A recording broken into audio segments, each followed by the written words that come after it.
ညစ်နက်တကောင်ရောင်ကျူမျိုးရဲ့လမ်းမထက်မှာဇိမ်ခံကားတစ်စီးမောင်းနှင်လာရင်ကားပေါ်မှာတော့အမျိုးသမီးတဦးဖုံးပြောနေပါတယ်ကားမောင်းသမားဖြစ်သူအမျိုးသားကသူမကိုလူသူပြက်လက်ပြီးမှောင်မိုက်နေတဲ့လမ်းကြားလေးတစ်ခုတည်းကိုခေါ်ဆောင်သွားခဲ့ပါတယ်သူတို့နှစ်ဦးကားပေါ်ကဆင်းပြီးလမ်းလျှောက်သွားချိန်မှာတော့အဲ့ဒီနေရာဟာသူတို့ရဲ့နောက်ဆုံးခရီးဖြစ်လာမယ်လို့ဘယ်သူမှမထင်မှတ်ထားခဲ့ပါဘူးနောက်တစ်နေ့မနက်ခင်းရွာသွန်းနေတဲ့မိုးရေထဲမှာအဲ့ဒီဇိမ်ခံကားကြီးဟာလမ်းကြားထဲမှာပဲစွန့်ပစ်ခံထားရပြီးကားမောင်းသမားရောအမျိုးသမီးပါတဲလွန်စမရှိပျောက်ဆုံးသွားခဲ့ပါပြီရဲကားတစ်စီးရောက်ရှိလာပြီးကားကိုစစ်ဆေးပေမဲ့ဘာမှထူးခြားတာမတွေ့ရှိဘဲပြန်လည်ထွက်ခွာသွားခဲ့ပါတယ်ဒါပေမဲ့အဲ့ဒီမြင်ကွင်းကိုထိတစ်ချက်ဆောင်းပြီးတွေးအေးနဲ့စောင့်ကြည့်နေတဲ့အမျိုးသားတစ်ယောက်ရှိနေပါတယ်သူကတော့မျက်နှာသေးနဲ့စစ်လိတ်တလိတ်ကိုဖွာရင်းဒီကောင်မမိရင်မင်းသေးပြီးတာမှတ်ဆိုတဲ့ကျိန်စာတိုက်တန်တဲ့အတူဇလန်းကိုစတင်လိုက်ပါတော့တယ်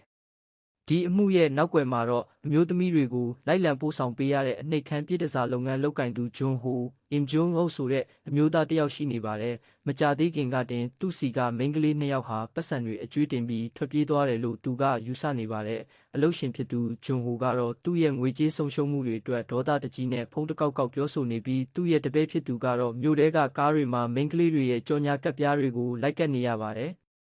အဲ့ဒီအချိန်မှာပဲဂျွန်ဟိုစီကိုဖောက်တဲ့တယောက်စီကနေမိန်းကလေးတယောက်လွတ်ပေးဖို့ဖုန်းခေါ်ဆိုမှုဝင်လာခဲ့ပါတယ်ဂျွန်ဟိုဟာဖုန်းနံပါတ်ကိုမှတ်သားပြီးတစ်ဖက်ကချင်းဆိုတဲ့ဟက်ဂျွန်ရက်ကွက်ပရိုဗန့်စ်ဟိုတယ်အခန်း300ကိုမိန်းကလေးတယောက်လွတ်ပေးဖို့စီစဉ်လိုက်ပါတယ်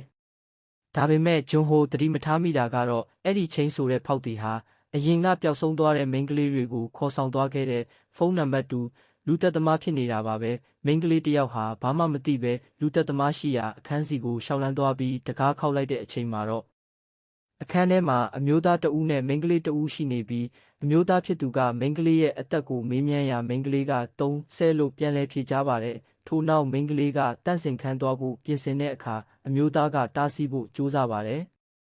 မိန်းကလေးတန့်စင်ခန်းထဲရောက်သွားတဲ့အချိန်မှာတော့အခန်းထဲမှာတခြားအမျိုးသားတဦးကကင်မရာတစ်လုံးနဲ့ပုံကွယ်ဆောင်ဆိုင်နေတာကိုတွေ့ရှိသွားပြီးထိတ်လန့်တကြားအော်ဟစ်မိပါတော့တယ်ဒါဟာငွေညစ်ဖို့အတွက်အကွက်ဆင်ထားတဲ့ထောင်ချောက်တစ်ခုဖြစ်နေတာပါအခြေအနေတွေရှုပ်ထွေးသွားပြီးနောက်မိန်းကလေးဟာအဝတ်စားလဲကထိုအခန်းထဲမှာစိတ်ပြက်လက်ပြက်ဖြင့်ထွက်ခွာသွားခဲ့ပါတယ်